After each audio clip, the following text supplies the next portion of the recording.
Hey guys, welcome to Super Mario Brothers, the Marvel Cinematic Universe recap podcast, preparing you for the greatest event in possibly this timeline. In all timelines. That is Infinity War, which we are, at the time of this recording, less than a week away. Yeah. I'm Brendon. I'm Connor. If you don't know already. So we are T-minus 5 days? 6 days? Yeah, something like that. Yeah, till opening night of Infinity War. Getting very excited. Saw that Jimmy Fallon's having Avengers week this week. Is he? He's going to have like 4 different cast members on every single day. Nice. And he still doesn't have everyone on? Jeez. Is that not crazy? That's insane. I don't even know. Like, oh my gosh. That many famous people. So many famous people. It must be nice to be Jimmy Fallon. He seems like a nice guy. This week we did Spider-Man Homecoming. Whoop whoop. As I pull up the IMDb, we actually had to watch this with some other people because they had not seen it yet. So Your we thought we lovely watch it. wife. Yeah, my lovely wife. I wasn't going to say that, but okay, now we said Your it. lovely wife. Directed by John Watts. Favreau. Yeah, not John Favreau. What? I don't know why he's not directing any more movies. Because he can make that sweet, happy money. Yeah, he was not very happy in this movie, let me tell you. It came out in 2017, grossed in the United States, $334 million, worldwide, $880 million. Spider-Man has a big following around the world. It's a popular hero, man. Yeah, so let's kind of talk about this.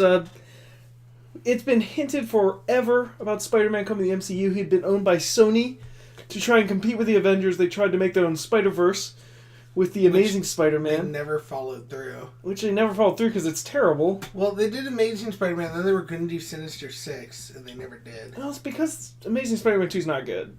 Oh, either it's the first trilogy, but... Listen, we will talk about this on a possible follow-up spin-off series after we do our recap podcast. But let's just focus on this one right now. Alright. So we have Tom Holland making, well, not his appearance, but his first, His first full-length movie. feature-length appearance Yeah. as Spider-Man. Let's just jump into it. We start off actually at the end of Avengers. Or right after, I should say, right after the events of the first Avengers movie. Yeah, sort of. It's weird. It's like he's recording a video about him going to Berlin. Oh, yeah, no, don't we meet the Vulture first? You're right, you do. Yes, that's what I was talking My about. bad. So we actually go back all the way to the first Avengers. Like, years ago. Where 8 years ago, from the point of the movie. Michael Keaton playing the Vulture.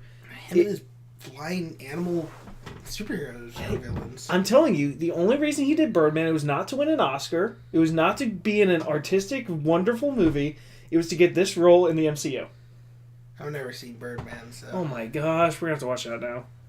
I don't think that's an MCU movie. It's a superhero movie. Alright. Kind of. Anyway, so he's actually working on the Chitauri remains because, they Episode 1 Clone Wars just shut down as soon as the nuke blows them up. So essentially it was he ran like a construction company or something, and or like a debris moving company, essentially a contractor, and he got hired by the city to do this, and he was going to make a lot of money. He bought trucks, brought on people, and then this Department of Damage Control comes in and essentially... Which, can I say, that's the greatest, government Department title. of Damage Control? It's amazing. It was going to be my punk band name, but then they stole it. You know what? I think we need a real Department of Damage Control right now. Yeah, maybe.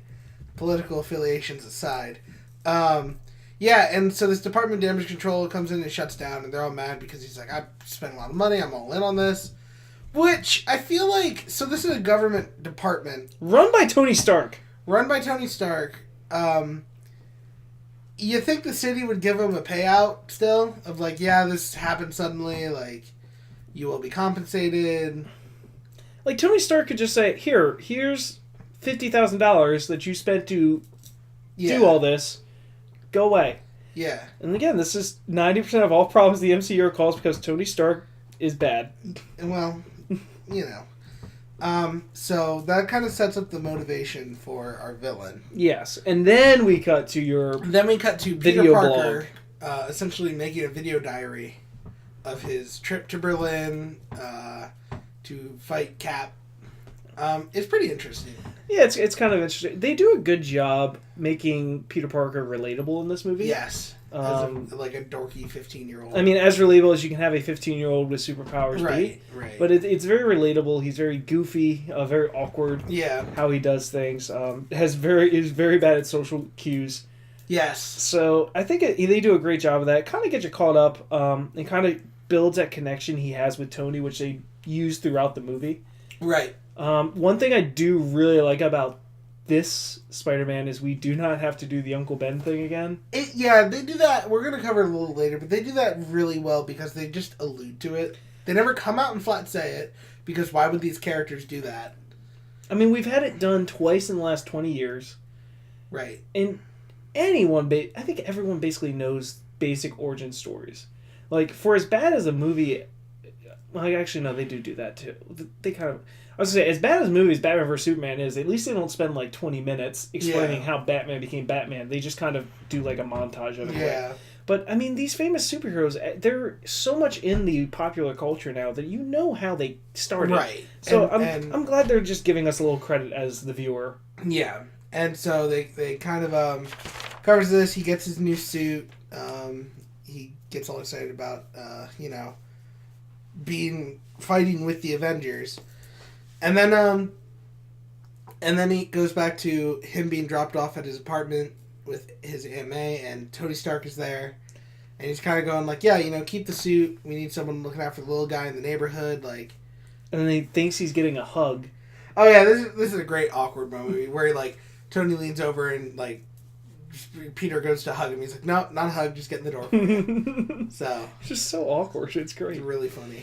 So then we kind of cut back to more, I guess, the modern day of this movie, and you see Peter kind of going through his daily life, going to school. He's texting Happy the whole time, trying to get a next mission. Ready for my next mission. Which Happy's like supposed to be his essentially his manager, quote unquote. Mm-hmm. Where he's supposed to keep him informed, make sure he's out of trouble. But Happy is just too busy, doesn't care, and is grumpy. Yeah, Happy is not living up to his name in this movie. He's a grumpy Gus. He's a grumpy Favreau. So it's kind of funny to get... Fussy Favreau. There you go. There you go. It's kind of funny to get, Peter, I'm so ready, and he's, doing his, patrols, and he's, saving bikes, and, really small stuff. Yeah, and we also kind of see him in school. Yeah. We meet his best friend, Ned. So they took an interesting turn with this movie. I'm not going to say good, I'm not going to say bad, I'm going to say interesting. I like Ned. So, from what I understand, I haven't read much of the Miles Morales.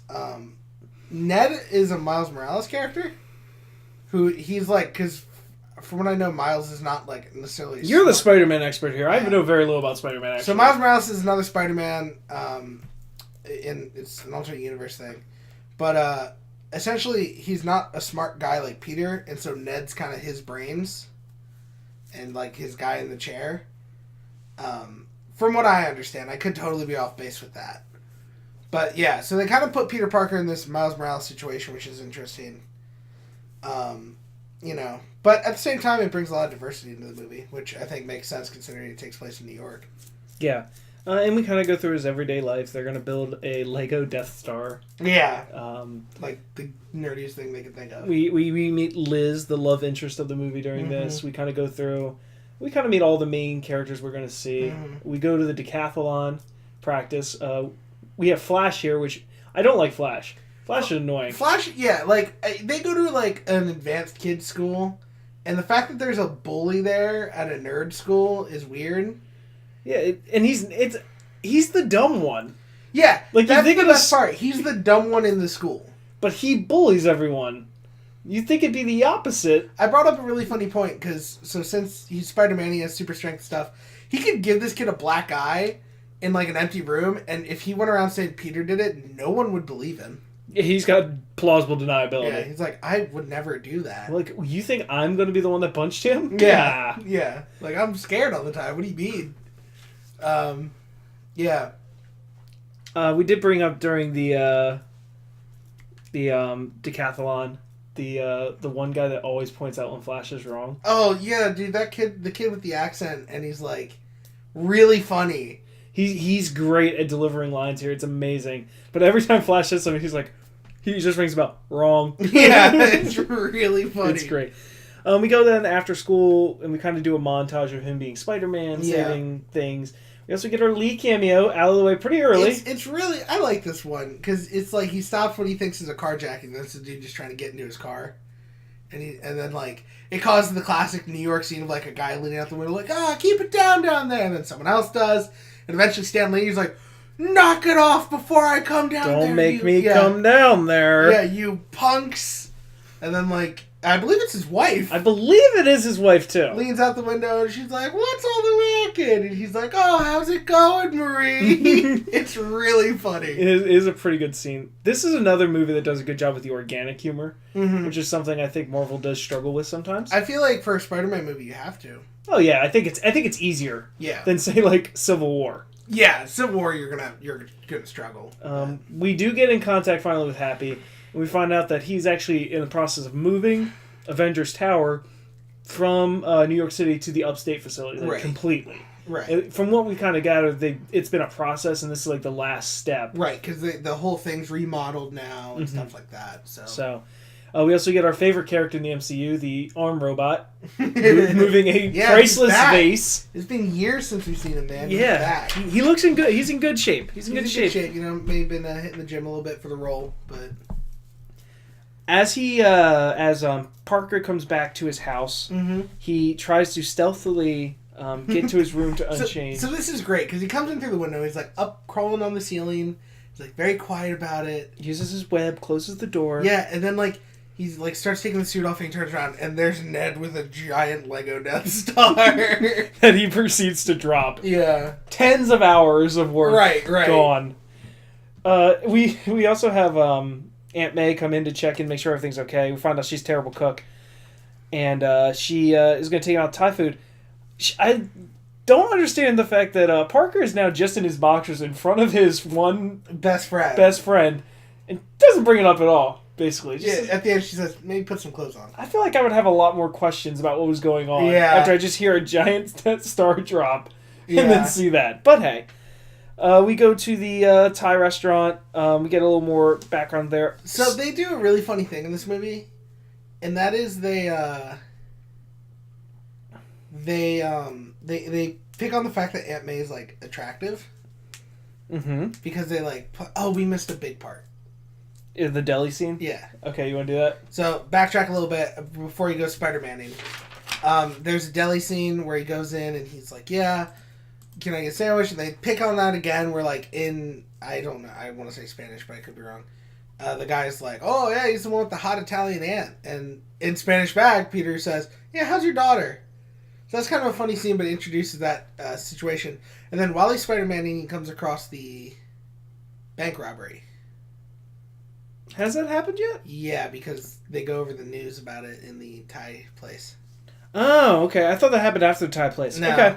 I don't think it does. Yeah, we'll just go for it now. All right. One more thing about the Thai place, because it's not that important. I do want to point out that next to the Thai place is a Church of Asgard, which I thought was a nice little MCU touch there. Okay, go ahead to the bank robbing. So there's a point where there are these guys robbing this ATM, and they're like in these crappy like Party City Avengers masks. Oh, they were bad. And like they have all this high tech though, and they're like opening up these ATMs, and essentially what is the gravity gun from Half-Life 2, if you've ever played that.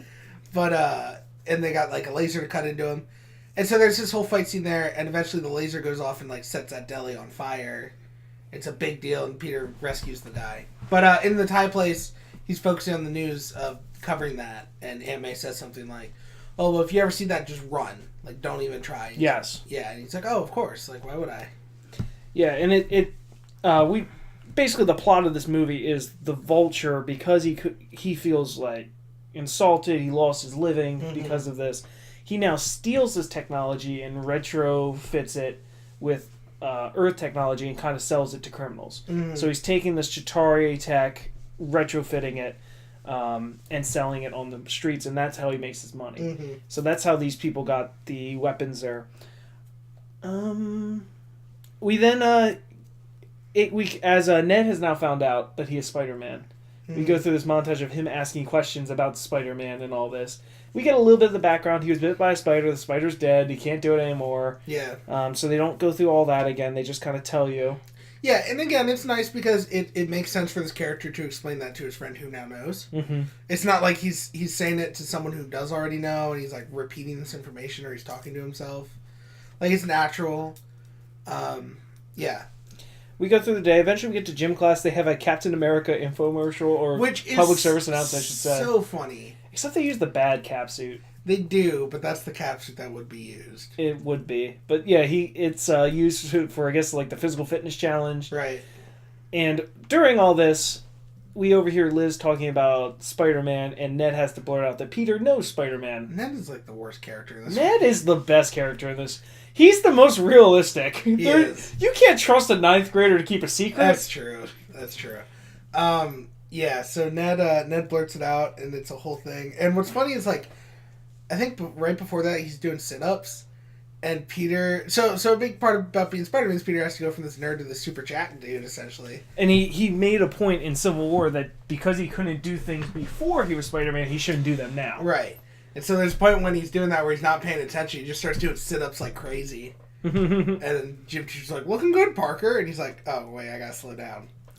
Yeah, but because he knows Spider-Man, he gets invited to this party at Liz's house so that he can bring Spider-Man. Mm-hmm. Which leads to this dilemma that Ned says, you need to come as Spider-Man. Peter says Spider-Man's not a party trick. I think they do a good job in this movie about, like, what would a high schooler be like with powers, and it's like he wants to be responsible, but at the same time he could use it to his advantage. Yeah, it would make his life easier, right? If you could just say, "Yeah, I'm Spider-Man, I can do this." And they do that a lot in the comics, but they do a really good job in this movie of it, because he's constantly weighing the, like, do I go stop this crime or do I go live my life? Mm-hmm. And I think they do a great job of, like, setting that up. And he goes to the party, and the original plan was to not go as Spider-Man, just go to the party. Right. But then Flash, being the obnoxious... he's so, like, I don't know why he's popular. Like, no one likes him. No, I don't... Maybe he isn't. Like, maybe it's just because he's rich. Maybe. He does have a nice car at the end of the movie. Or his does. dad has a nice car. Flash basically... eggs him on to come as Spider-Man, and as he's dressing up, still debating if he's going to this party or not, he sees an explosion in the distance. Mm-hmm. And this is where we learn that Spider-Man would not work in the burbs. No. Now, if you've ever played Spider-Man 2 and tried to go to Central Park, you understand this pain. He's trying to web sling, and he can't because there's nothing to web sling to.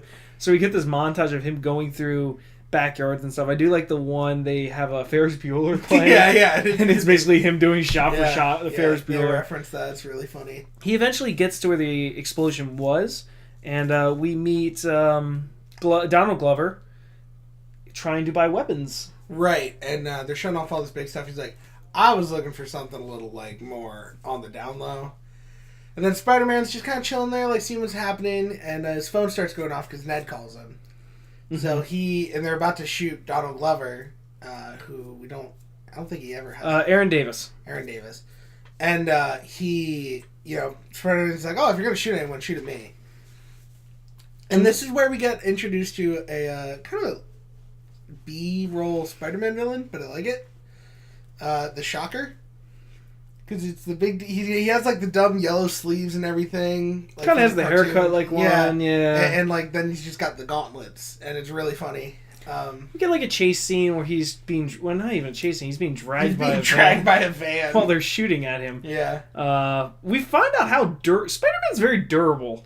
He is. So, I guess that was part of being bit by a spider, which is, like, maybe he has, like, super strong bones. Like, it makes sense that he could take a punch from Thanos now. Like, after rewatching this, I was like, how is he surviving? It was like, oh, yeah, because he, like, slams into, like, a brick. Yeah. Like, a brick wall, and he's like, I'm fine. He, like, if we're looking at physical, raw strength outside of the Hulk, he might be... He's probably, like, close to Thor level. I don't think so. You don't think he's close to Thor level durability and strength? Not now. Why? Why can't? Ragnarok. I mean... Ragnarok. Didn't happen yet. Ragnarok. Didn't happen yet. Oh, okay, then maybe. We get this chase scene. He, eventually, one of the weapons falls out. Mm-hmm. which he goes back later. The Vulture does come and take him and picks him up and goes to high altitude. And that's kind of the first clash we see. Mm-hmm, the first time we have an interaction between the two. Once he reaches a certain altitude, his suit automatically deploys a parachute, which does not work how it probably should have. He actually gets tangled up in it, and it looks like he's about to drown, which we know we're 30 minutes in the movie, he's not going to drown. Right. But Iron Man comes to save him. Yeah. And it's kind of a funny, like, scene, because there's just the armor, and he's talking to it, and he's like, yeah, like, oh, this stuff's going on. He's like, okay, you need to stay out of it. This is, like, way above your league.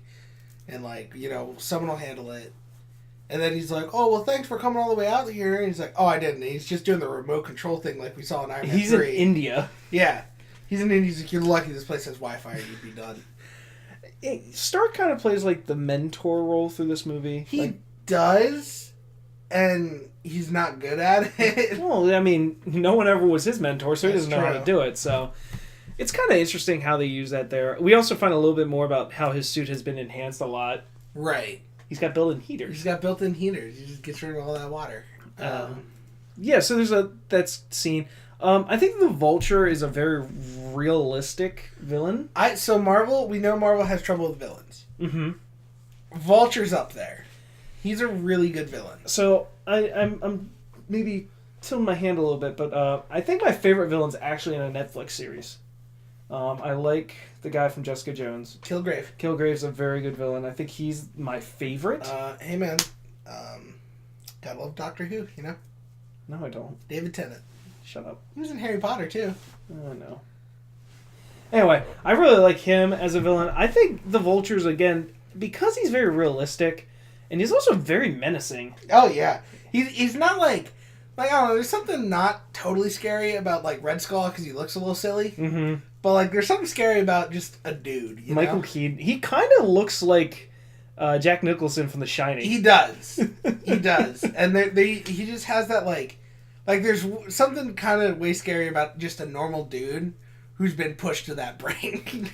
Yeah, and when you look at his suit, I mean, obviously it's not realistic by our standards, but if you think about it, like, it's not like an elaborate... It looks a little clunky. Mm-hmm. It looks like someone without a ton of training would have built it. Right. But it's functional, and it gets the job done. After that scene with Iron Man, he goes and picks up the weapon, and he brings this core to school. Yeah, he brings it to school to, like, get the core out, and he's, like, hammering away at it, which is, like... In shop class. These teachers are horrible.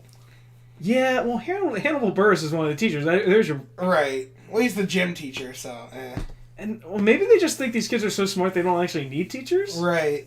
It's just all, like, shops. Yeah, they just kind of do whatever they want. But, yeah, so shop teacher's not paying attention. He gets the core out. They basically find out that, like we said, the reverse engineered of alien tech. Right. While that's happening, the two guys that were in the van are actually at the school trying to get the core back. They're trying to recover it. So Peter kind of tries to, like, see what's going on there. He finds him in the act, and he puts a little tracker on him. Yeah, you can shoot little tracker bugs. The new web slingers are pretty cool. Yeah, he can do a lot. He has over 500 different types of living. It's pretty cool.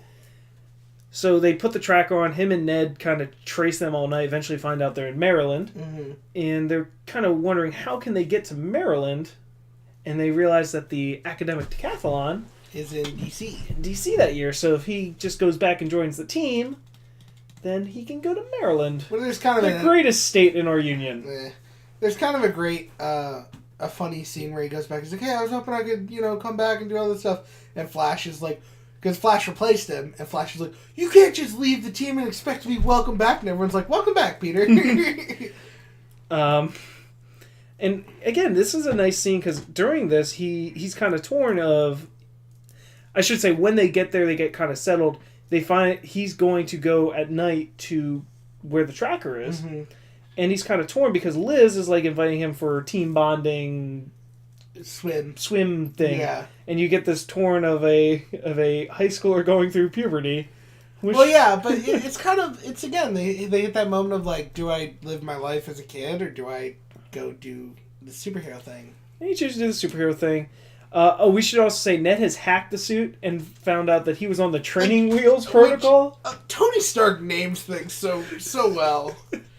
At a later point in the movie, I just don't know if we'll cover it. Well, we might, but there's something called the Baby Monitor Protocol, which is really funny. It records everything that the suit sees. Yeah. So he hacks the suit, so now he has access to all these things, and you kind of get... It was supposed to be, I guess, once he's finished, whenever Tony Stark said he was worthy, he was going to get access to it. Well, now he does, but he doesn't really know how anything works. Right. So you kind of get the scene of him trying to figure out his web slingers. But that's funny. I like when he's like, oh, would you like to initiate combat mode? He's like, yeah, enhanced combat mode. And it's like, activating kill mode, and his like eyes get turned into these like little red dots. He's like, no kill mode. There's another joke later with interrogation mode that works very well. Yeah. We find out how the Vulture is stealing all this material is he has retrofitted these cubes that can phase matter. Right. So essentially it'll turn like solids to like gases in this field for a little bit. While they're all in that shape. Right. He can go in and take the materials. We get a fight scene, and as they're fighting, Tony goes into the antimatter, into the truck, and when he jumps up, he has pulled it away, so now he's just slamming into metal. Right. Which, I want to point out for the first time ever, we have confirmed CTE in the MCU. He wakes up and the suit just says like, "Oh, you have a mild concussion." It has confirmed everything I've been saying since January. Yeah. So much CTE in the MCU. It just took him jumping with great force into a metal roof. He's locked in the Department of Damage Control's facility. He's going to be there all night. So you kind of get this... He starts kind of learning how the suit works. He names the suit Karen. I like Karen. Karen's okay. I like Karen as a character. I like how... It's kind of like... It seems like a reverse her here. It is. Karen's like... There's a point where he's like, should I tell Liz from Spider-Man? And she's like... It gets real like emotional of us. She's like, why not? Like, you know, if you like her, blah, blah, blah, all this stuff. It's really funny. Because there's a point where she's just like... He's like, oh, but what if she's disappointed because it's me and not like some like Tony Stark guy? And she's like, I wouldn't be disappointed. And it's like, oh, man. Also, I love that he takes relationship advice from a robot made by Tony Stark. Yeah. That's is like obviously the best place to take advice from. That is the worst situation. He eventually gets out of the facility and he misses the decathlon, which they do win. Yeah. And as a celebration, they're going to the Washington Monument. Right. And Ned is still in charge of this core. Right. Ned still has the core, and Peter finds out that the cores are essentially bombs, but they need radiation to activate. Yeah, so they have a lot of energy and need radiation, which, as he's trying to tell Ned this, Ned is very upset that he skipped the decathlon. Yeah, like, you'd think Ned would be like, yeah, there might have been bigger things at risk. Yeah, of all the characters there, he's the one that probably should have been okay with it. Yeah. The other ones makes a lot of sense. Yeah. But as he goes through the metal detector, it gives the radiation to the bomb. Well, it's an X-ray. Oh, I'm sorry, yeah, the X-ray. They walk through a metal detector, they have to put their stuff through the X-ray. Right. That's what I meant. It gives it the radiation, and as they're going up the elevator to the top of the Washington Monument, it explodes, essentially disabling the elevator. Right, and putting it at risk to fall.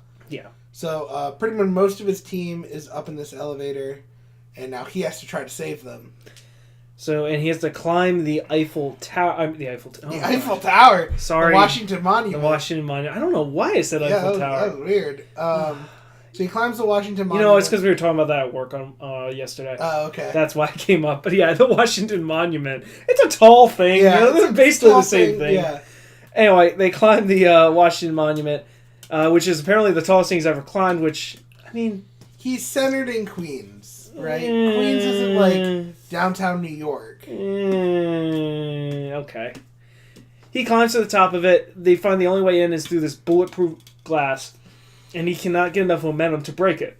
Which, there's this really cool scene of, there's a police helicopter saying, like, you gotta get down, like, or we'll shoot. And he, like, jumps over it. Like, he kicks off the monument, goes kind of backwards, and then he has these, like, web gliders that are on the... He looks like a flying squirrel. He's on... I think they're on, like, Ultimate Spider-Man suit, but yeah. They're, like, little webbed... He looks like a flying squirrel. Yeah. So he kind of glides, and swings back around off the helicopter and kicks through the glass. Just in time to save the falling elevator. Right. We'll get the scene. With some other things involved, but he does save all the students from the elevator. And he's a hero to the school. But Spider-Man is. Spider-Man is, yes. They don't know it's Peter Parker. Right. I just love in the news when they're interviewing people, the teacher said, I'm glad everyone's safe. I couldn't afford to lose another student again. Yeah. Just a nice little touch of it. Just showing you how terrible these teachers are. I love the scene where he's hanging upside down and there's Liz. And Karen's just like, do it, Peter. Kiss her. And then he falls. Again, it's a little... Okay, that may not be totally organic, but it's believable enough that I'll allow it. It's good enough humor. So Peter's now totally invested in trying to stop this vulture, this thing. That he says he's going to skip class right in front of the principal. Right. So he has to go to detention where we get another Captain America PSA. So you messed up. You made a mistake. And that's okay, but how are you going to respond? Yeah, I love it. With Hannibal Buress just sitting there. And as Peter leaves, he's just like, wait, no, come back. Yeah. As he reads his newspaper. It's really funny. It's great. Or he was on a laptop, maybe. I don't know. He was reading something. Yeah, it was totally not paying attention. Also, the MJ character just sits in detention to draw people. No, we don't know that yet. Yeah, well, we do now. Her name's Michelle. So the MJ character just sits in detention drawing people now, which I think is pretty funny. So he goes... This is where we get the baby monitor protocol. Yeah, and he tries to remember, like, where could he get info, and he looks back through the footage. Again, seeing some funny things a teenager would do. And we find this Aaron Donald person who has... Aaron Davis. Aaron Davis played by Donald Glover. Oh my gosh, what is going on? I don't know what's up today. This has been a crazy day. Aaron Davis and Karen's like, would you like to use interrogation mode? He's like, yeah. Basically sounds like Batman. Yeah, he's just like, give me the info. And what's really great is Donald Glover's character is just looking at him. And then just slams his car trunk and, like, Peter, like, flinches. He's like, you haven't done this before. It's great. And then eventually he does give the information where the Vulture's going to be. He's going to be on the Staten Island ferry. Yeah. The scene is, he just leaves him. He's like, he'll dissolve in 2 hours. And just, like, one of the best lines is just like, no, come fix this. No, that's not the best line. The best line is like, I got ice cream in here, man. Yeah. It's like that poor ice cream. Yeah. What if it didn't dissolve in 2 hours? What if it's like he made a miscalculation? He's just there. Oh, man. That's messed up. So he goes to the ferry. He's using his new drone, which he got. He found out he had that at the Washington Monument. Yeah. I almost said Eiffel Tower again. I had to stop myself. But he uses it again to kind of scan. We get this... He figures out where everything is. Mm-hmm. He stops the guys, and then we find that the FBI was actually trying to do a sting on this. Right. So it kind of turns into a mess. Because you get Spider-Man involved. There's a really interesting part where Tony Stark calls. He's like, hey, look, maybe I was hard on you. Like... You did good. Aunt May's also calling. Yeah, Aunt May's also trying to call him. And he's like, you did good, and like all this stuff. And Spider-Man's like, okay, I'll talk to you later. And he's like, wait, what? And he starts kind of like getting into this action. It's a pretty cool scene. I'll leave the action out, but... One thing I do want to bring out, we do then get a fight scene between the Vulture and Spider-Man again. Yeah. One thing I forgot to mention is adding to Michael Keane's portrayal here, after the chase scene, the Shocker came up and said, like, I'm just going to tell you what. Like, he kicks him out of the operation, Michael Keane. The Shocker says, I'm just going to tell your wife how you make this money then. And Michael Keane straight up murders a man. Right. And, again, this was probably the little bit of forced humor I can think of. Yeah. He kills the guy, and then he's like, I thought that was the anti-gravity gun. But he shows no remorse, so no. I'm going to let it slide. Yeah. But that just shows you how menacing it is when you get to this fight scene then again, where he's trying to shoot and kill... Peter Parker. Mm-hmm. Eventually the weapon explodes and splits the ferry in half. Yeah, and so we get a scene where he's jumping around trying to web up the ferry to a point that it will like I've seen this scene before. Look, the original Sam Raimi Spider-Man 2 train scene was good. Alright? But you could have just said the original Sam Raimi Spider-Man 2 is good. I mean, out of them, it was the best one. Oh my gosh, you're so dumb. And so the boat appears to be safe when Karen's like, "Congratulations, Peter, you're 98% successful." He's like, "What?" And then the dude stands up and goes, "Yeah, Spider-Man!" And like everything falls apart.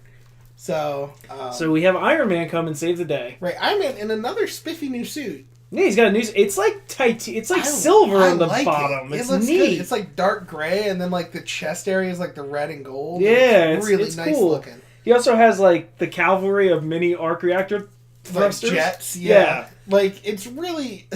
This is stuff. There's no way he's making this because he needs it. He's making it because he's bored, right? He's like, what if I had a pod of just tiny jets? They could just do whatever I command them to. We get a scene between them, and Parker's upset because he thinks, if people had been listening to me, this wouldn't have happened. You could have taken care of this. And he says the line, "You're not even here right now." He's like, if you really cared, you'd be here. And then out steps Tony Stark. In a black, like, sports coat and suit, and kind of has this father connection talk here. Which is interesting because, again, for never mentioning the Uncle Ben thing, which they allude to a lot. They allude to, like, I can't do that to Aunt May, not like, after what happened and stuff like that. They allude to it. Mm-hmm. They never say it by name, but you know what it is. It's kind of interesting that he put in this father figure sort of deal. Mm-hmm. Because he's, it's like, he doesn't know how to do this, and Iron Man does. But it's a crappy father figure because Iron Man had a crappy father figure. So I just think it's an interesting way to like show two characters off at the same time. Yeah, I think they do a good job that Iron Man's doing what he thinks is right because this is what has worked for him. Mm-hmm. And in all this, Tony Stark takes the enhanced suit from Peter Parker. Which this is an interesting little bit of a character growth for Tony. Because he says, "No, you can't take that. Like, that's the last thing I got. Like, I'm nothing without that suit." And Tony says, if you're nothing with the suit, then you don't deserve it in the first place. So that's kind of an interesting little bit of character growth, considering Tony was, like, so crazy about making suits because he had to have them and, like, be prepared. Mm-hmm. To, like, no, it's not the suit that makes the hero. Which I guess they're trying to allude to the change in Iron Man 3. Where he says, I am Iron Man. I think so. So you have that. So he ends up goes back home, and the joke was, I don't have anything underneath the suit. Yeah. So he gets a bunch of touristy clothes and has to walk back to the apartment where he meets Aunt May, and he says that he's lost the Stark internship. Right. And this is the moment where Aunt May is like, after what happened, I'm like, blah, blah, blah, so worried. And, so it's a pretty crazy scene. And we kind of go back to, you get a nice little montage of Peter Parker getting to be a teenager again. Yeah, I think this was a nice, refreshing part of the movie, him realizing, maybe I don't need to be involved in all this, just going through school. He asked Liz to the homecoming dance. Right. So they're going to the dance. One thing, I'm not exactly sure when it happens. I think it happens close to this part of the movie. We go to the principal's office, and we actually see that the picture right above the principal is one of the Howling Commandos. Mm-hmm. Which I thought was pretty interesting, saying there's a relationship there between the principal and Cap. That maybe the principal's grandfather or father was one of the Howling Commandos. So I thought that was a nice little touch there. And then we get probably the best twist in the MCU. Because I remember we saw this in theaters together. Yeah. And I had not heard about this at all. And it was pretty amazing. It was probably the one time in the MCU I've been like really shocked. Yeah. It took everyone by surprise. Because you have this upbeat, Peter's getting his life back together. Yeah. He's got a date. He's going to the dance. He opens the door to Liz's house and the Vulture answers. The Vulture answers, and we find out that the Vulture is actually Liz's father. Yeah, and it was such a surprising twist, and they did such a great job of like not hinting to it at all. I mean, you got the Vulture earlier at points. I think we would have maybe caught on if he kept going on about, but he's like, I got a family. Yeah, he keeps mentioning the family, but you never see them. You never see them, and you don't think anything of it. And you think, oh, okay, so he's just got a family he's taken care of. Yeah, like maybe that's like. I think people are kind of numb to it. It's like, that's Marvel's way of making the villain relatable. And then he's there, and I love the scene as he's waiting for Liz to get ready. You just have the Vulture with a knife, like just cutting things and talking to Peter. It's such a very, like, you meeting your date's dad, going to the dance thing, of like him doing something mildly threatening. But like, it's great to be like, oh crap, this guy has wings and could kill me. And as they're going to the dance, the Vulture's driving. Mm-hmm. he starts kind of thinking, like, I've seen you, I've heard you before. Yeah, and, like, it starts when Liz says, like, oh, yeah, Peter knows Spider-Man. And he's like, oh, really? Like, that's kind of interesting.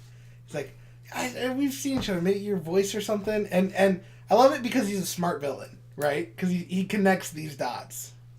Mm-hmm. It's not like a... Yeah, he just connects these dots. And he's very subtle about it. And Liz gets out of the car at the dance, and he pulls out a gun. He says he's going to have the father talk. Yeah. And straight up pulls out a gun and says, listen, you saved Liz's life in D.C. I'll give you a pass. Yeah. You ever get in my business again, I will kill you and everyone you love. Kill them dead. Kill them dead. He specifically said, I will kill them dead. Yeah. Because, well, maybe he's not that smart a villain then. Does he not know that kill means... The common sense man. Rational man with a handgun. Rational man with a handgun. Yeah, and it's kind of a crazy part because it's like, oh man, that's like the scariest part for any Peter Parker character. It's like, crap, now these two separate lives are now like converging. Mm-hmm. So he goes to the dance. He's kind of like in shell shock almost. Like, yeah. It's like one of those war scenes. He eventually walks in and says, I can't. So he goes to one of the lockers, has his old spider suit with some web sling. Mm-hmm. He goes outside, and right outside is the new Shocker. Yeah, again with the like sleeves and stuff. I don't know why, but whatever. I will say the gauntlets, when you see them in action, are really cool. They are. They're just like punching buses around and stuff like that, and it looks like he's the Shocker's about to kill Peter Parker when Ned comes in with a web slinger. Perfect shot, by the way. Yeah, perfect shot. Nails the gauntlet, and with some finesse. I'm trying to think who's a better character, Ned or Lewis. Lewis. Luis. I'm sorry, I keep saying Lewis. I don't know why. Luis. Then Peter webs up the Shocker, and Ned gets to be the guy in the chair. Yeah, so Ned now is in the computer lab at the school, basically doing all these things for Peter while he chases down. He left his phone in the car so he can track the Vulture. Mm-hmm. He steals Flash's car, which is great. Mm-hmm. He doesn't know how to drive, though. So no, because he's 15. Yeah, and he lives in New York. Yeah. Who drives in New York? So he's totally helpless there. And eventually they track down where the Vulture is, and he's in a warehouse. And he kind of plays Peter a little here. Because he's saying, like, these big guys up top, they don't care about us. Like, we're just the little guys, like, pushing the dirt around, and they don't eating care. The scraps. Yeah, eating the scraps. And it's what makes Vulture really good is that he is a character with, like, reasonable motivations for this, like, blue-collar guy to kind of get... Mm-hmm. He got shafted, and now he's angry. Mm-hmm. And he's like, I don't get why you're telling me all this. He's like, well, I thought you'd get it. Also, I was buying time. And, like, then his wings come in. I almost said glider. His wings come in. You were very afraid this was going to turn into the When I was watching this Goblin. in the movies, I was terrified this was going to turn into the Sam Raimi Green Goblin fight. And he was going to end up, like, killing himself with his own wings. I was like, don't do that. And then they didn't. And they just ended up dropping a building on Spider-Man. So. Yeah, they just dropped a building on Spider-Man. And you get this kind of scene. He's screaming for help. He can't do it. And he has that kind of moment where Tony said, if you're nothing without the suit, if you're nothing without the suit, then you're not really any... You don't deserve it. You don't deserve it. That's it. Something along those lines. And he finds a way to lift all this rubble he couldn't lift 30 seconds before. Well, he wasn't trying. Oh, is that it? He wasn't trying? Yeah. Okay. Everyone forgets about Spider-Man's super strength, man. So we find out that the Vulture, because he can't get to he's out of resources to sell, he's going to take one last big hit, and they say, if you can get this job, you'll be set for life. Yeah. So they have to make a high altitude vacuum seal with the suit. Which was kind of being like nudged at all movie. And we find out that what he's trying to hit is the last plane leaving Avengers Tower. Right, with all the alien stuff. With all the alien tech. So he's actually attacking this plane. He gets into it. We see all the stuff. There's Chitauri, there's arc reactors, there's an Iron Man helmet he throws to the ground. Mm-hmm. And, I almost said Tony. Peter gets to the plane, and we get our final kind of clash between the Vulture and Spider-Man about 40,000 feet above the ground. Right, and it's pretty intense. I mean, they're like on the outside of this plane. They're like literal jet engines flying around. I do want to point out there's one. He almost falls into a jet engine. He webs it so it doesn't spin anymore, so he's safe. That engine just falls off into the middle of New York City. Yep. We're not gonna talk. Nope. Damage control. Oh yeah, we have the Department of Damage Control now. They can do that. Who cares? Yeah. Okay. All right, that makes sense now. Do you think some military spending budget went into that? I feel like they need it. Probably. Yeah. So that happens. Eventually, the plane goes down onto a beach, and Peter is pretty much at the Vultures, like the Vulture's playing with him. Oh yeah, no, Peter's getting his butt kicked here. Yeah, and as he's doing this, the Vulture sees some of these reactors, some of the boxes of the stuff, and he's like, "All right, jackpot, time to go." And as he's going, Peter sees the wings are like reacting, like the stone or like the grenade thing would. Mm-hmm. He's like, "Your wings are gonna blow up. You gotta stop." Blah blah blah. He's trying to save him, and then the wings blow up. And then he actually goes into the flames and actually saves the person trying to kill him. Right. And then runs away so no one will see him. Yeah, and he leaves a little note for Happy, which is funny. Yes, he does leave a little note for Happy. So we kind of get this ending scene. The Vulture's in jail now. Mm-hmm. And because her father's in jail now, Liz is being forced to move to Oregon. Yeah, her family's moving to Oregon. Family's moving to Oregon.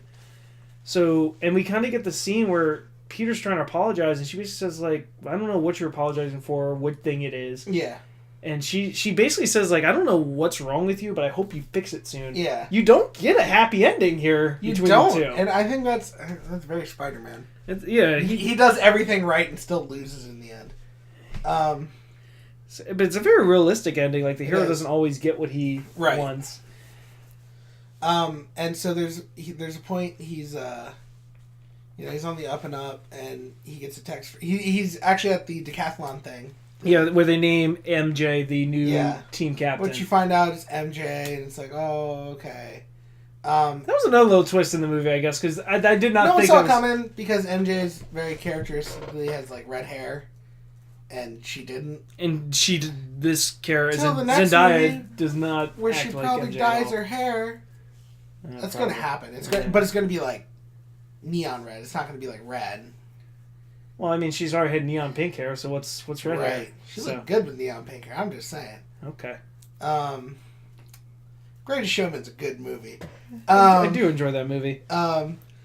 And so he goes off. Happy's in the bathroom waiting for him, which there's a really funny awkward scene where a kid leaves. He thought the bathroom was empty and it was not. Which brings up the point, how long has Happy been in this bathroom? And more importantly, how long has that kid in there? In that stall? Like, that kid was having some trouble. School lunch was rough Go today. to the nurse. Yeah, and Happy starts to get into the speech like, before I met Tony, and then, like, it's interrupted. You hear the flush, and they're waiting for him to wash his hands. And eventually they go back upstate to the new Avengers facility. Right. Tony's there. Kind of gives him the congratulations. Yeah, he's like... But also pats himself on the back. Yeah, he's like, but someone say that if I didn't give you that tough love moment, you wouldn't have pushed yourself and done what you need to do. He's like, I think you'd make a good asset to the team if you just, like, with some mentoring.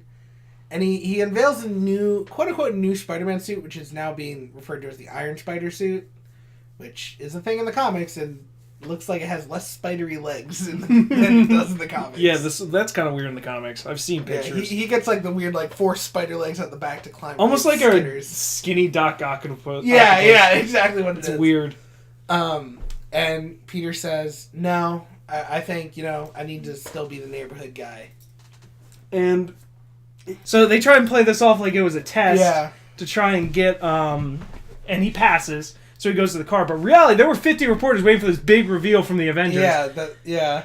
So they're, like, trying to, like, figure out what to do now. And we find out Pepper's back. Yeah, which, didn't she walk away saying, like, I'm never doing a Marvel movie again? Yeah, and then she came back. I guess the money, you can't say no to that Mickey money. Yeah. So it was really funny because, like, well, we got to make some announcement. And then Tony says, Happy, you still got the ring? He's like, kid, I've been carrying this thing since 2008. Which is really funny. So I guess Tony's now married. Oh, engaged. Yeah, that too. And we go back, and that's kind of the end of the movie. Yeah, we get the stinger where it's... Yeah, we talked about the stinger where Vulture is in prison. And he's confronted by someone who is the Scorpion. Yeah, has a scorpion tattoo on his neck. Has a scorpion tattoo. At some point you hear his name, and it is the scorpion's name and stuff like that, so... And then the last stinger, which is the last Captain America PSA. This is like the funniest stinger because it just makes fun of everyone. He just talks about patience, that sometimes it can win a war, sometimes it will give you nothing worth it. Yeah, he's like, sometimes you just don't get anything for it in the end. And then he just looks up here and he's like, how many more of these are there? That was a good one. So yeah, that's Spider-Man Homecoming. Yeah. That's so let's get into the rating part. All right, so we're going to use our patented shield scale. We're looking at the scoundrel. In this case, it will be the Vulture. How's the Vulture portrayed? Mm-hmm. Characteristics, powers, all that. The hero, Spider-Man. I think we're just going to focus on Spider-Man, right? We're not going to... Are we going to... Yeah, no. There's not enough Iron Man, really, to justify that. No, it's not his movie. Okay, no. The integrity. How does the story and the... We're going to look more at the story and less of the effects as we get to the newer movies. Effects are... There's some things they can work on. Entertainment. How entertained were we watching this movie? The Lee cameo. How well was the Lee cameo portrayed? And then finally, the development of the MCU as a whole. So let's start with the Scoundrel or the Vulture. Man, I think this is a great villain. I think it's very well done. This is one of the few villains that like Marvel nailed. And it's, he's just a blue-collar guy who lost out because Tony Stark and the upper class... Kind of has a vendetta now against these people that think they're better than him. And he turned to a life of crime and got away with it for 8 years, and he was just smooth sailing. And he makes a point that his whole goal is to stay under the radar. Don't get involved with that because he knows he can't beat them one-on-one. But he's a smart villain. He's very smart. He's very menacing. He's it's Baron Zemo. Very much like Baron Zemo. What it reminds me of, because he's like, I can't kill these guys. And I think that's what Marvel's been doing a lot lately. Like when you think about it, they're not relying on these super strong, you don't have the Abomination. Right. You don't have the Ironmonger, which is basically just another version. Yeah. As Phase 1 was kind of introducing, now we're kind of getting more elaborate with our villains. More elaborate and more cerebral. I was going to say realistic. Mm-hmm. If an average guy went to a life of crime, of course the smart move would be to stay under the radar and only make small hits. So what are you ranking him? 0 through 5. Dude, I want to give him a 5. You're going to give him a 5. I am. I like him a lot. He was a good villain. He added a lot to this movie. I felt for him. I am going to give him a 4.5. Mm-hmm. So just look at our rankings. I would put him about right where Killmonger is, which I think is about where he is. I think that's that's about where he is. Okay.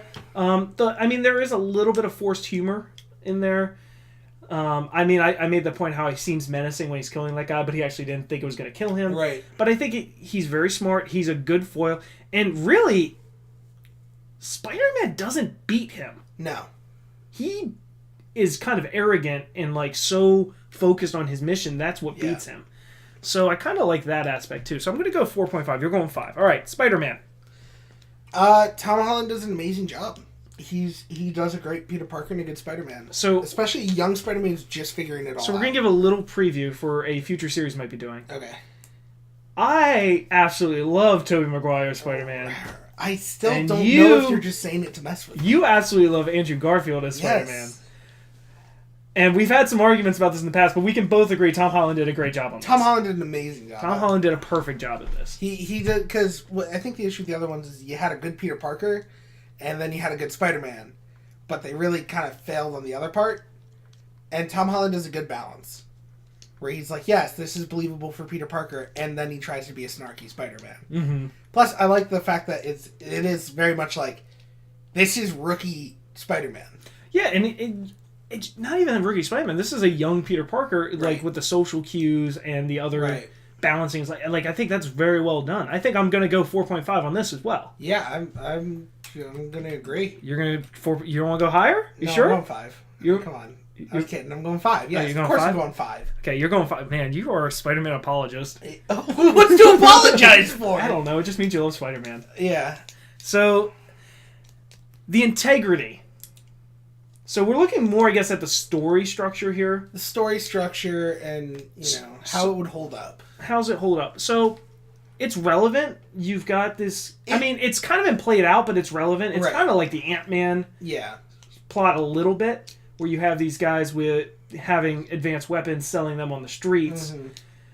You get this kind of the balance. I think it's just a very relatable story when you look at Peter Parker in high school. Right. I mean, I think anyone can relate with what Peter Parker's trying to do in high school. Maybe not to that degree, but trying to balance his life with other things. Yeah.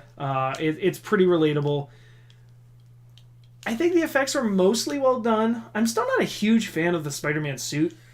I think the issue is they left it very minimal, and because of that, it had to be much easier to animate, but at the same time, it looks animated.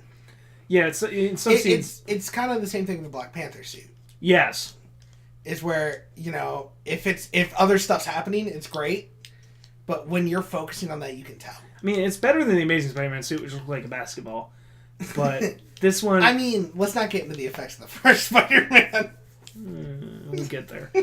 Alright, so what are you giving the integrity of this? So I like the story a lot, and, hey, they hit us with a twist that we actually didn't see coming. That's true, that's a good point. 2 twists, if you really want... 2 twists that we didn't see coming, one much more serious. Just like Quicksilver, we didn't see that coming. We didn't see it coming. I'm gonna give it... I'm not giving it a 5. Okay. I'm gonna give it a 4.5. Okay, I think I'm just gonna give it a 4. I think it's a very well done story. I think, like I said, it's relatable, which is something that's kind of hard to do sometimes in the MCU. But I think it's a very relatable story. I like it. Mm-hmm. It's relevant. The effects are a little meh for me. So I'm going to go 4. All right, entertainment. How entertained were you during this movie? So here's the thing. Like, watching the first time, I was ecstatic. Like, I was really into it. Watching it again, I don't know. Was this your second time watching it? I think this was my second... I think this is my second time watching the whole thing. Okay, then yes, watching the whole thing probably. This is a movie, and I think it might just be because of, sadly, it's Spider-Man, and we've had 5 other Spider-Man movies, Mm-hmm. So I think it's just the issue of, like, we've seen it. A little oversaturated? Yeah. And I could tune out and not miss much, was the thing. So I'm gonna kind of give it like a 3. Really? I like Spider-Man, and I like the story and everything, but like, when it comes to entertainment, there were really funny. Bump it up to like 3.75. Because I was just bump it up a little bit. Yeah, I was really entertained by the jokes and stuff. Still, I think the humor is done very well in this movie. I think like I said, the characters are portrayed really well. Not just Spider-Man and the Vulture. I mean, I like how Iron Man's used. I like the MJ character. I don't like Flash, but other than that, I think the other ones are. I don't think you're supposed to like Flash. Yeah, well, yeah. Sure. I think a lot of it is entertaining. I think I think one of the things I didn't really like, and maybe let's talk about this now. Every fight with the Vulture we had like 3 or 4 of them, and they felt the same every single time. Yeah. It felt like it was just kind of repeated. It felt one-sided. Peter does not win any of these fights. No, and again... Which makes me question, how is he going to fight Thanos? It's a rookie Spider-Man. And I'm hoping that there's, like, this window of time in between where it's like, he's practiced more. I mean, we see him in trailers with the Iron Spider suit, so he's got his hands on that. Yeah. I think we'll go 3.5. Okay. I think it just felt like there were some parts that just felt like it was a repeat, like I was watching the same thing over and over again. But there were some also really good scenes in there. Mm-hmm. The Stan Lee cameo. Got it out early. Very early in the movie. Perhaps not the earliest, but one of the earliest Stan Lee cameos. I think it's interesting the way it's used. Right. It doesn't necessarily tie into the plot, which is what I like in my great Stan Lee cameos. Right. But there's enough in there that like it's relevant why he would be doing that. He's not shoehorned in. I could see an old guy yelling at someone because it wasn't like Doctor Strange, where he was just like, "Oh, Stanley on a bus." Yeah, it's a lot better than Doctor Strange. I think I'll go 3. Solid 3. I'm gonna share with you there. It's funny. It's entertaining. It's good for a chuckle. It kind of plays off that stereotype that you see in a lot of stuff with New York. It's like, hey, keep it down there. Don't make me come down there. Yeah, exactly. Like, so I can imagine an old guy yelling that in New York. Yeah, it's funny. All right, development of the MCU as a whole. So let me rattle off what we have. Right. Obviously, we have Spider-Man introduced. Right. We have the Vulture introduced. The only other thing I can really think is the connection to the first Avengers. There's not a ton of first Avengers. It's not world shaking. It's not world which is not a problem. I think that's a good thing to do. Not. It's almost like... Especially considering you're focusing on a superhero who's starting out in this world that now has superheroes. Yeah, it's almost like the Bug Bros got to keep together with these not ground Yet you shaking. keep trying to peel us apart. I'm very confused. It's very similar to the Ant-Man plot. This isn't going... I mean, it could have repercussions, but it's not going to be...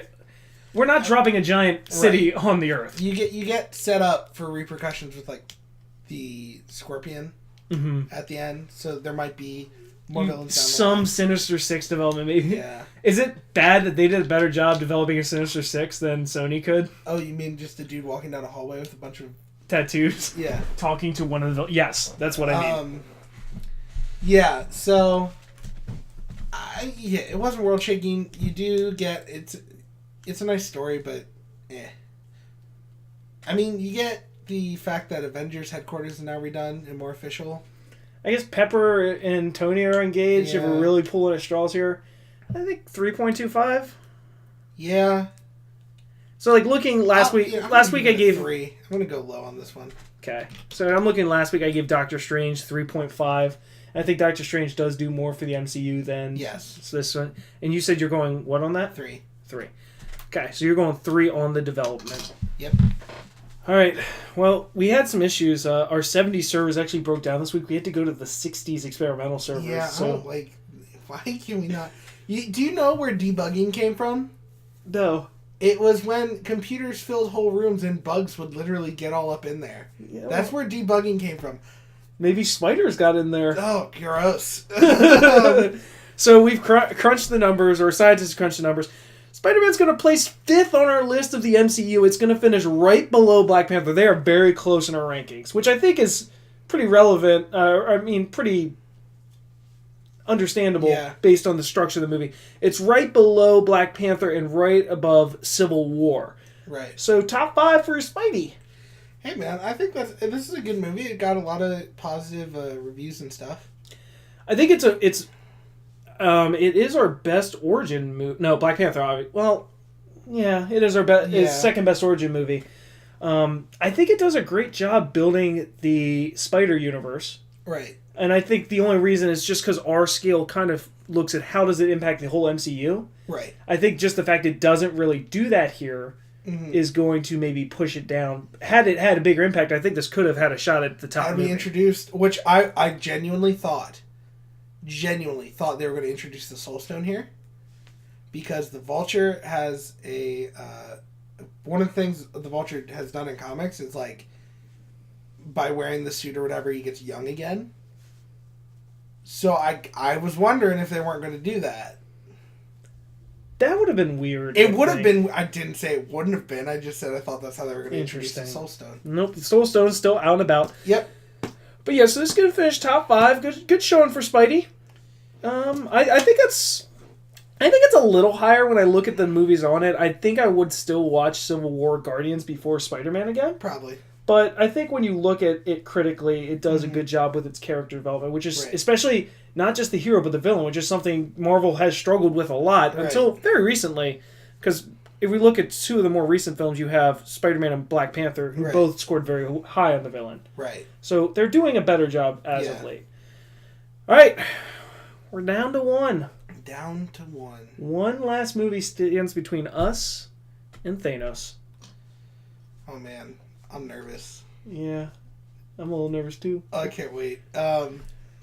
We gotta... Oh, man, but you know what? Before it comes to Earth, we gotta deal with a bit of a world-ending event up in Asgard. Yeah, we've got... what that's called? I believe, Skiddly Poop? No, actually, that's the Festival of Flowers in Asgard. Oh. This is Ragnarok. Ragnarok. That was my second guess. Yeah. Ragnarok and Skiddly Poop are often confused. Yeah, we got Ragnarok. Let's see. Thor's Last Showing is our lowest movie in the MCU. Can he redeem himself? This is his last shot to redeem himself. Him and Loki get one final shot, and the Hulk. And the Hulk's in there. The Hulk is our second lowest, so this is a big movie for them. This is the loser bracket. This is the loser bracket. The comeback kings. 2 come in, 1 come out. But yeah, our next movie is Thor Ragnarok. This is it. This is the last movie before Infinity War. Oh, man. 4 months. 4 months of our life have been dedicated to this one moment. Oh, man. We're never getting those to 4 like months. 2 hours. It's like 3 hours. Is it 3 hours? Infinity War, I believe, is 2 hours and 40 minutes. Let's look this up. 4 months of our life boil down to 3 hours. 2 hours and 40 minutes. Oh, man. I don't know if that includes credits. Probably. Oh, my gosh. That's still like 2 hours and 20 minutes. But yeah, one last one before we get you guys ready for Infinity War, and that's Ragnarok, which is actually going to come out probably right after Infinity War comes out. We're not going to push. Yeah, our schedules are getting a little cramped. We're going to get that out pretty close probably to our Infinity War recording. Yeah. So, yeah. All right. We'll catch you one last time. Up in space. See you then. All right, later. Bye.